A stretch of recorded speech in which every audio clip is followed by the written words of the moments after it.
పాఠశాల పేరేంటి? Vivekananda Nagar residential COIPL మన బ్రాంచ్ పేరు కదా. ఓకే, ఆణిముత్యాలు. ఈ కార్యక్రమానికి ఆణిముత్యాలు అని పేరు. ఏ పేరు? ఆణిముత్యాలు. ఓకేనా? వ్యక్తిత్వ నిర్మాణ కార్యక్రమం. వ్యక్తిత్వ నిర్మాణ కార్యక్రమం మన శ్రీ చైతన్య పాఠశాల చైర్పర్సన్ జానకి గారు ఈ కార్యక్రమాన్ని ఇంట్రడ్యూస్ చేశారు అన్నమాట. ఓకే, వ్యక్తిత్వ నిర్మాణ కార్యక్రమం దీని పేరు. అంటే మనం మీరు రోజు అన్ని పుస్తకాలు చదువుతున్నారు. ఎన్ని పుస్తకాలు చదివినా దాంట్లో మనం మోరల్ వాల్యూస్ చాలా చాలా ఇంపార్టెంట్ ప్రతి వ్యక్తికి కూడాను. మోరల్ వాల్యూస్ అంటే నీతి పద్యాలు ఇలాంటివన్నీ కూడా బాగా రావాలి. వాటి భావాలు తెలియాలి. తెలిస్తే మనం అవన్నీ ఎప్పుడైతే నేర్చుకున్నామో మనం కూడా అదే దారిలో నడుస్తాం. అందులో మంచిగా ప్రవర్తన కలిగి ఉంటాం. అందుకోసం ఈ ప్రోగ్రాము డిజైన్ చేసేది. ఓకేనా? ఇప్పుడు మనకి నేను ఒక స్టోరీ చెప్తాను. ఫస్ట్ ఏంటది? నీతి కథ. ఒక ఊళ్ళో ఒక రైతు ఉండేవాడు. ఆ రైతు ప్రతిరోజు కూడా ఆ దగ్గరలో ఉన్న అడవి ప్రాంతానికి వెళ్ళి కట్టెలు కొట్టుకుని వస్తూ ఉండేవాడు ప్రతిరోజు కూడా. ఆ కట్టెలు కొడుతూ ఒకసారి ఏంటంటే ఒక చెరువు ఉంది, పెద్ద చెరువు. ఆ చెరువు పక్కనే ఒక పెద్ద చెట్టు ఉంది. ఆ చెట్టు కొడుతుంటే ఆ గొడ్డలు ఏమైందంటే, గొడ్డలు తెలుసా? గొడ్డలు తెలుసా? ఆ గొడ్డలు ఏమైందంటే ఆ చెరువులో పడిపోయింది. ఏడుస్తూ కూర్చున్నాడు. గొడ్డలు దీంట్లో పడిపోయింది. నా జీవితం గొడ్డలతో కట్టి కొట్టుకుంటూ ఉండాలి, నేను ఇది పడిపోయింది ఎలా నేను అని బాధపడుతుంటే అప్పుడు ఆ చెరువులోంచి ఓ దేవత రక్షించాడు. అయ్యో ఎరాకు, నువ్వు చాలా నీతిగా ఉంటావు, ఎప్పుడు కూడా నిజాయితీగా ఉంటావు, ఎప్పుడు చూసినాను అని చెప్పి దాంట్లో ఒక బంగారు గొడ్డలు తీసిచ్చింది. ఇదిగో ఈ బంగారు గొడ్డలు నీదేనా అని చెప్పి వెంటనే అది ఏమన్నాడంటే, ఇది నాది కాదు, ఈ బంగారు గొడ్డలు నాది కాదు అన్నాడు. మళ్ళీ ఇంకో గొడ్డలు తీసింది పైకి. అదేంటిది? వెండి గొడ్డలు తీసింది. వెండి గొడ్డలు తీస్తే ఇది నీదే అని అడిగింది. ఇది నాది కాదు అన్నాడు. మళ్ళీ అప్పుడు ఐరన్ ఇనుముతో చేసింది, రోజు పనిచేస్తుంది, అది చూపించింది. ఇది నీదేనా అని అడిగింది. ఇది అదే అంది. వెంటనే అతను ఏమన్నాడు, ఈ ఇనుముతో చేసిన గొడ్డలే నాది అని చెప్పాడు. దీన్ని బట్టి మనకి ఏమర్థమైంది? బంగారు గొడ్డలు చూపించినా వద్దన్నాడు, వెండి గొడ్డలు చూపించినా వద్దన్నాడు. రెండు వాల్యుబులే కదా, అంతకంటే వాల్యుబుల్ కదా, అయినా సరే కాదన్నాడు. తను రోజు దేంతో పని చేసుకుంటాడో అది చూపించేకే అది నిజమైంది అన్నాడు. దీంతో మనకు అర్థం ఏమర్థం అవుతుంది? నీతి, నిజాయితీ. ఓకేనా? నిజాయితీ అర్థమవుతుంది. అంటే ఏది మనదో అది మనం తీసుకోవాలి, మనది కానిది మనం తీసుకోకూడదు అనేటువంటిది ఒక వ్యక్తి ద్వారా మన ఈ కథ ద్వారా తెలుసుకున్నాం. ఎప్పుడైనా సరే మనకు అనవసరంగా సొమ్ము వచ్చినా సరే, ధనం వచ్చినా సరే, అది మనకు కానప్పుడు ఆ సొమ్ము మనం తీసుకోకూడదు. నా పేరు చరణ్, నేను 6వ తరగతి చదువుతున్నాను. నా పేరు శ్రీలాసి, నేను 6వ తరగతి చదువుతున్నాను. నా పేరు ఆశిక్రామ్, నేను 6వ తరగతి చదువుతున్నాను. నా పేరు అక్షిత్, నేను 6వ తరగతి చదువుతున్నాను. గాజు చేసే స్కిప్ పేరేంటి? పర్యావరణాన్ని కాపాడుతున్నాం. ఓకే. పాఠంలోని పాత్రలు: అన్నమ్మ, నేను అన్నమ్మని. నర్సయ్య, నేను నర్సయ్యని. గోపాల్, నేను గోపాల్ని. లక్ష్మి, నేను లక్ష్మి. అరే గోపాల్, ఇట్రా, కోతి లెక్క చెంగు చెంగు మన ఎగురుతున్నావు. గోపాల్, కోతి పాటనా? జల్దీ పాడతావా?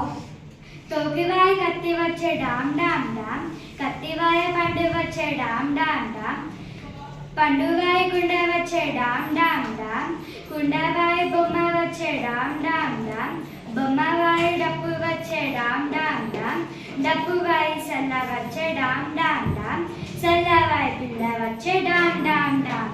అబ్బో, నీ పాట జోరుగున్నది, కోతి కూడా వింటున్నది. కోత ఏడ? అగో పెరట్లో ఉన్నది, అగో అటు ఉరుకుతున్నది.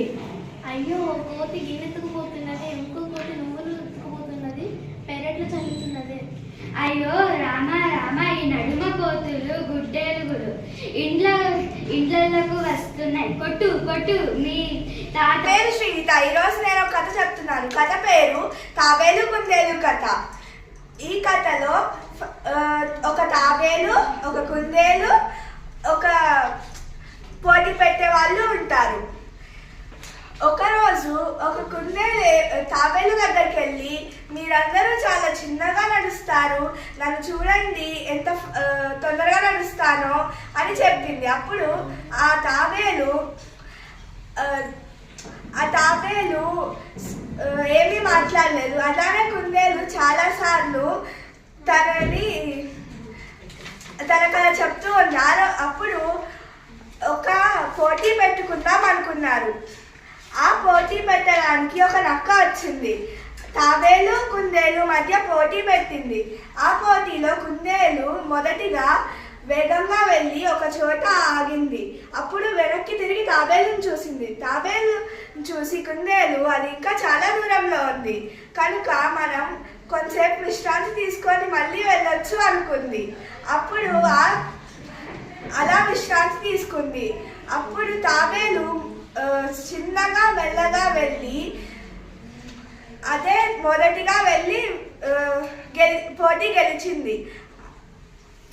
కుందేలు లెగిసి చూసేటప్పటికి తాబేలు పోటీ గెలిచి అందరూ చప్పట్లు కొడుతున్నారు. నీతి: చిన్నగా అండ్ మెల్లగా వెళ్ళాలి, ఎప్పుడూ తొందరపడకూడదు. అందరికీ శుభ మధ్యాహ్నం. నా పేరు బాలశ్రుతి. ఈరోజు నేను ఒక పద్యము భావం చెప్పబోతున్నాను. పరులకు సోదరులకు భూవరులకు గొనరాదు సార్వవశ్యము తానెవ్వరికిచ్చిన గోటి గుణోత్తర విద్య వృద్ధి భజించు విద్య తన ధనం ఎప్పుడు. భావము: తన సొంత ఆధీనమైన చదువును ఇతరులు అన్నదమ్ములు రాజులు తీసుకోలేరు. అది తన ఆధీనమైనది నా కోటి రెట్లు పెరుగుతుంది. అందుకే విద్య ఎప్పుడు మన సొంత ధనం. శుభ మధ్యాహ్నం అందరికీ. నా పేరు సాన్విత. నేను 7వ తరగతి చదువుతున్నాను. నేను వివిఎన్ సిఓ క్యాంపస్లో చదువుతున్నాను. ఈరోజు నేను ఒక పద్యం చదవబోతున్నాను.